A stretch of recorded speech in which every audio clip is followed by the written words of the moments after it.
স্বামী নামাজ না পড়লে স্বামীর সাথে সম্পর্কটা রাখা যায় কি, এর করণীয় কি? জি, স্বামী নামাজ পড়ে না, তাহলে আপনি একটা টার্গেট নেন, 3 মাস, 1 বছর, 2 বছর, 3 বছর, এটা লম্বা মেয়াদি হতে পারে, যে এতদিনের মধ্যে বুঝিয়ে তাকে নামাজ পড়াবো।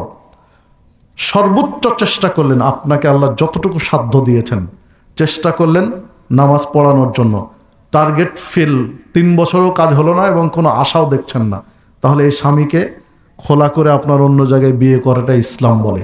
ঠিক মেয়েদের ক্ষেত্রেও তাই। স্ত্রী নামাজ পড়ে না, স্বামী নামাজ পড়ে, স্বামী স্ত্রীকে বোঝানোর জন্য সর্বোচ্চ চেষ্টা করবেন। একটা তার সময় নেবেন, টার্গেট নেবেন, 1 মাস হতে পারে, 2 মাস, 3 মাস, 5 মাস, 1 বছর, 2 বছর, 3 বছর, একটা টার্গেট যে এতদিনের মধ্যে তাকে আমি কভার করব। যদি না হয় তাহলে স্ত্রীকে তালাক দেওয়াই উচিত।